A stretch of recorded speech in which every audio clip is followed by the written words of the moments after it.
اس کے نامہ اعمال سے مٹا دیتا ہے جو گناہ اس کے قدموں نے کیے.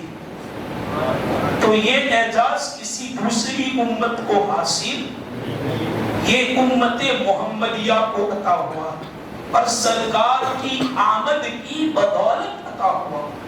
اور میں کیا بیان کروں، اتنی ساری خصوصیات میرے پاس ہے. انشاءاللہ اس پر کبھی ہم ایک پروگرام کریں گے کہ اس امت کو اللہ نے کیا کیا خصوصیات عطا اور کیسے انعامات سے اللہ نے نوازا. اور محبوب کی امت کو آخر میں بھیجا ہی اس لیے بھیجا تاکہ محبوب کی امت، چونکہ رب تو عالم الغیب والشہادہ، محبوب بھی جانتے تھے کہ میری امت میں زیادہ تر لوگ گنہگار ہو. اللہ نے تمام امتوں کے احوال کو، ان کے کارناموں کو ہمارے سامنے بیان کیا، ہمارے سامنے کھول کر رکھ دیا. لیکن محبوب کی امت کو آخر میں بھیجا ہی اس لیے تاکہ محبوب کی امت کے احوال اور ان کے کارنامے کسی امت پر جو ہے وہ ظاہر نہ ہو سکے. اور بروز محشر پہلے بھی جنت میں اسی لیے بھیجا جائے گا، محبوب کی امت کا حساب پہلے دیا جائے گا. یہ خصوصیات ہیں، اس کو سمجھنے کی کوشش کریں. جب آپ تاریخ پڑھیں گے، احادیث کی کتابیں پڑھیں گے، قرآن کا مطالعہ کریں گے، تو آپ کو پتا چلے گا کہ اللہ نے ہمیں حضور کا جو امتی بنایا ہے اور یہ اعزاز جو اللہ نے عطا کیا ہے، یہ کتنا بڑا اعزاز ہے. بہت ساری خصوصیات ہیں. بلکہ قرآن تو ارشاد فرماتا ہے جب اگلی امتیں گناہ کرتی تھی، رات میں جب وہ گناہ کرتی تھی تو دین میں ان کے دروازوں پر قدرتی طور پر یہ لکھ دیا جاتا کہ اس بندے نے رات میں یہ گناہ کیا ہے.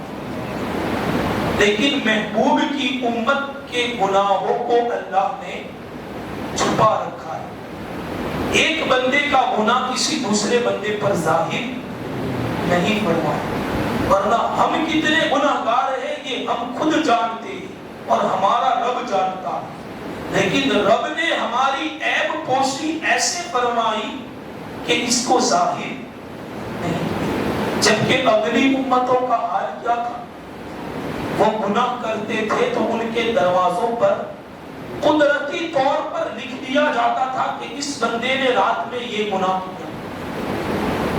اللہ کیا بتاؤ، جب ان کے درمیان کوئی گناہ ہو جاتا، پکڑے جاتے، تو توبہ کا رولز اور قانون یہ تھا کہ جب تک ایک دوسرے کو قتل نہ کر دے ان کی توبہ رب کی بارگاہ میں مقبول نہیں ہوتی تھی. یا جب تک کوئی نبی مژدہ نہ سنا دے یا کوئی فیصلہ نہ کر دے اس وقت تک ان کی توبہ رب کی بارگاہ میں مقبول.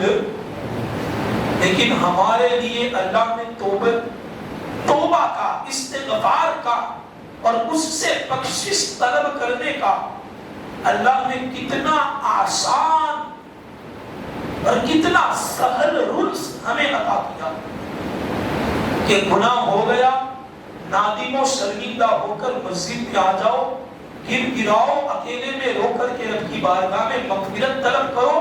صرف تمہارے گناہوں کو نہیں مٹایا جائے گا بلکہ تم نے جو گناہ کیا ہے اگر تم نے سچی توبہ کی اور دوسری مرتبہ اس کی طرف جانے کا ارادہ نہ کیا، خیال کو اپنے ذہن سے نکال دیا اور یقین کے ساتھ توبہ کر لی کہ اس طرف اب میں اپنا رخ نہیں کروں گا، تو صرف اس کی مغفرت نہیں ہوتی بلکہ اس گناہ کے کرنے پر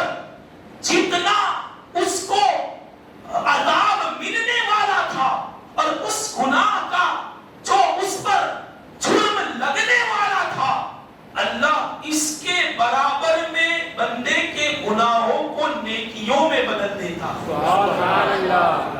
اس امت کے لیے، آگے والی امتوں کے لیے اللہ نے یہ انعام نہیں نازل فرمایا، یہ اس امت کے لیے.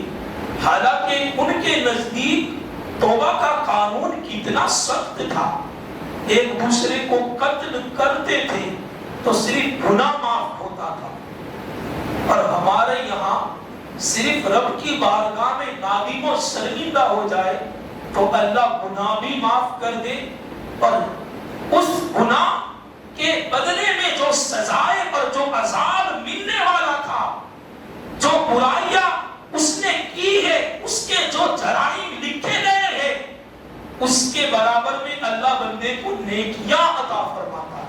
سبحان اللہ. قرآن ارشاد فرماتا ہے، اس بات کو قرآن نے بیان کیا، یہ کوئی موضوع حدیث نہیں، یہ کوئی ضعیف حدیث نہیں، قرآن اس کو بیان کرتا ہے. اور یہ خصوصیت صرف اللہ نے کسی عطا فرمائی، امت محمدیہ کو. تو یہ حضور کا احسان ہے. پھر ہم حضور کے ترانے کیوں نہ گنگنائیں، پھر ہم حضور کی نعتیں کیوں نہ پڑھیں، پھر ہم ہر محفل میں حضور کا تذکرہ کیوں نہ کریں. کہ ہم گنہگار تو اس لائق نہیں تھے، لیکن اللہ نے ان کے صدقے میں ہمیں یہ اعزاز عطا کیا. تو اپنے اوپر حضور کے جو احسان ہے، پہلے ان احسان کو یاد کرو. کوئی یہ نہ سمجھے کہ ہر محفل میں حضور کا تذکرہ، حضور کا تذکرہ ہم جیسے بدبخت کیا کر سکتے ہیں.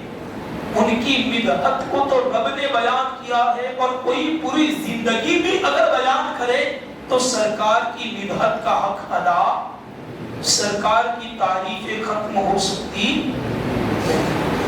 اللہ اکبر. آئیے قرآن سے پوچھتے ہیں.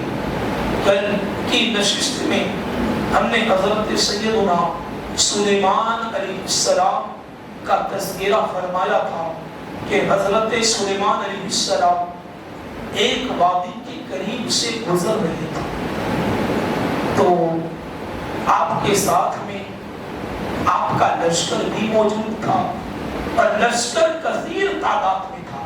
یعنی صرف انسان نہیں تھے، انسانوں کے ساتھ جن بھی تھے، اور پرندے بھی تھے، اور درندے بھی تھے، جانور بھی تھے، ہر طرح کے لوگ آپ کے لشکر میں شامل تھے. ایک وادی کے قریب سے گزر ہوا، ابھی وادی کے پاس مکمل طریقے سے پہنچے، 3 میل کی دوری پر تھے حضرت سلیمان علیہ السلام. کتنے میل کی دوری پر؟ 3 میل.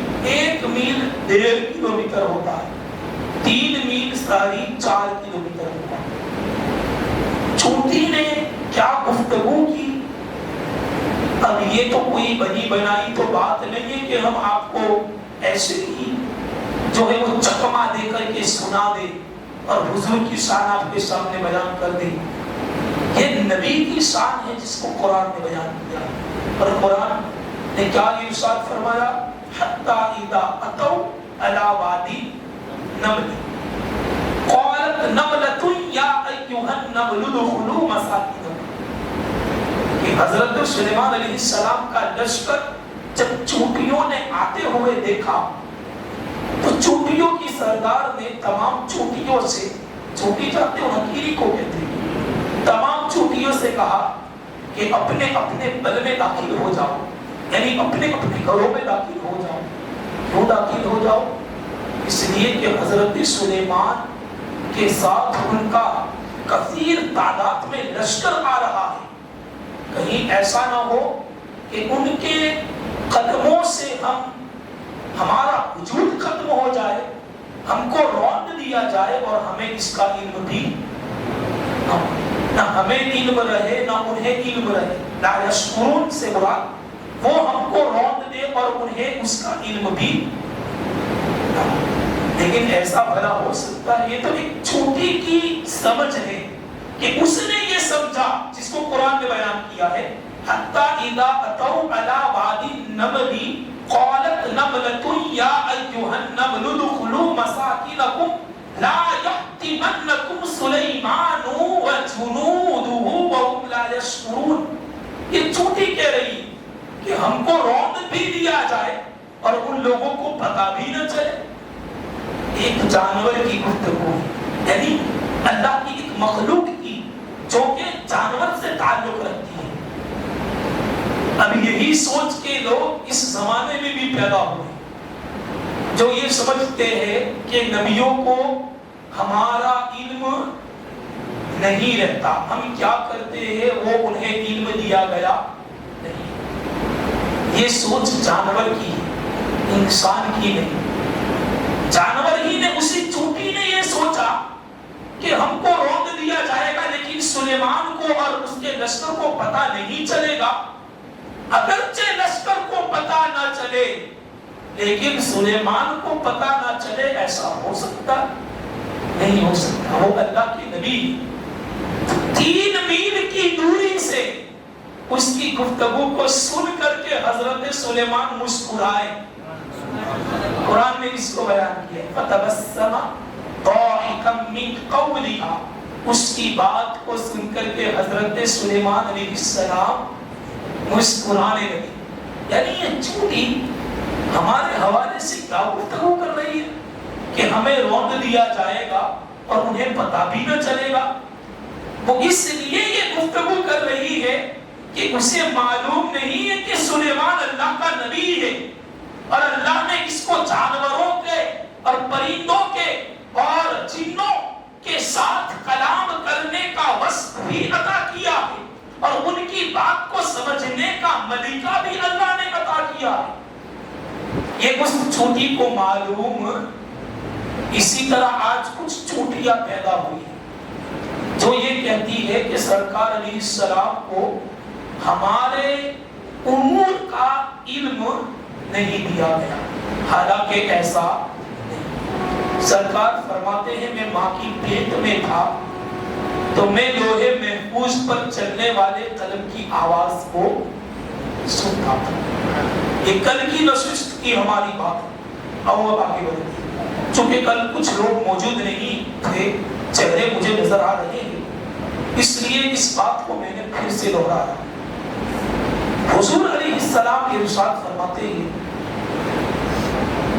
اللہ رب العزت نے مجھے 4 وزیر عطا کیے.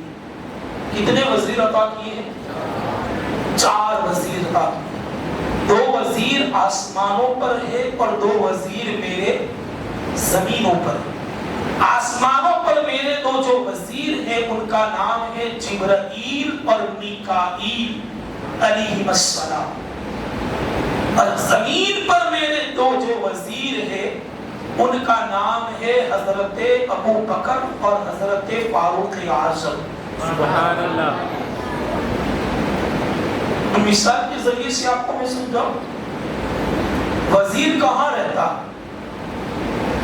جہاں بادشاہ کی حکومت.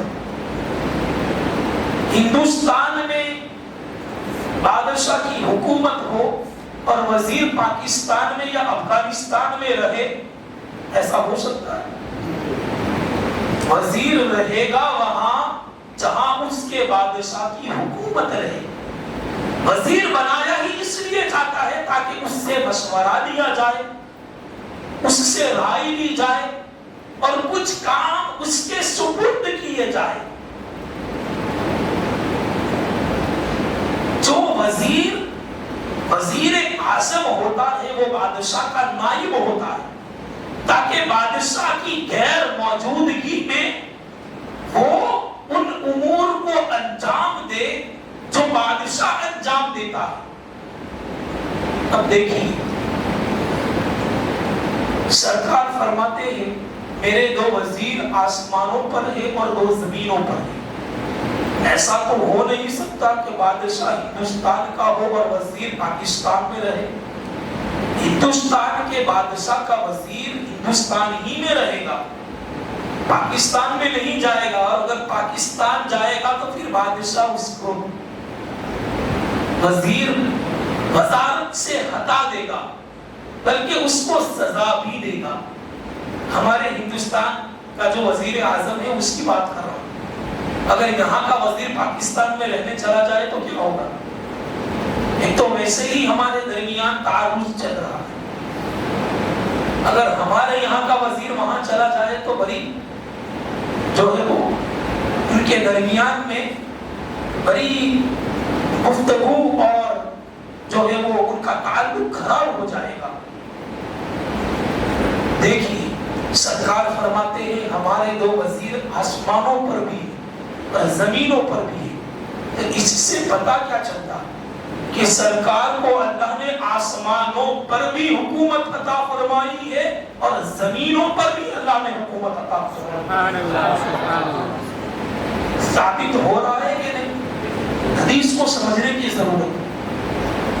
وزیر ہوگا وہی جہاں بندے کی حکومت ہوگی. تو سرکار کی حکومت آسمانوں پر بھی ہے اور زمینوں پر بھی ہے. اسی لیے سرکار کے وزیر آسمانوں پر بھی ہے اور زمینوں پر بھی ہے. اللہ اکبر. سرکار علیہ السلام کی شان کو کیا بیان کیا جائے. حضرت سیدنا یوسف علیہ نبینا علیہ السلام کا تذکرہ ہم کرتے ہیں. انشاءاللہ اگر باقی رہا تو کل کی نشست میں ہم اس کو مکمل کریں گے. حضرت سیدنا یوسف علیہ السلام کیسا حسن عطا کیا تھا اللہ نے. لاجواب حسن، بے مثال حسن. بلکہ قرآن ارشاد فرماتا ہے نحنو نقص علیک احسن القصص بما اوحینا الیک ھذا القرآن. حضرت یوسف کی ذات میں حسن کے کیسے کیسے جلوے ہوگی کہ اللہ نے ان کے حسن کا تذکرہ قرآن میں فرمایا. اور صرف تذکرہ نہیں فرمایا، رب فرماتا ہے ہم نے جتنی بھی باتیں بیان کی ہے، جتنے بھی قصے قرآن میں بیان کیے ہیں، ان تمام قصوں میں سب سے اچھا قصہ، سب سے پیارا قصہ، سب سے احسن قصہ اگر کسی کا ہے تو وہ حضرت یوسف علیہ السلام. احسن القصص کہا. کیا کہا؟ احسن القصص. حسن القصص نہیں، احسن القصص. سب قصوں میں سب سے زیادہ حسین قصہ اگر کسی کا ہے تو کس کا ہے؟ حضرت یوسف علیہ السلام کا ہے. بلکہ تاریخ نگاروں نے لکھا ہے کہ جو بندہ حضرت یوسف علیہ السلام کو دیکھ لیتا اس بندے کی بھوک بھی مٹ جاتی تھی. سبحان اللہ سبحان اللہ. کیسا حسن ہوگا جب بندہ دیکھنے میں مصروف ہو جاتا تو دیکھنے کے بعد اس کا دل ایسا بھر جاتا کہ اس کی بھوک بھی مٹ جاتی تھی. یہ حضرت یوسف کے حسن کا کمال ہے.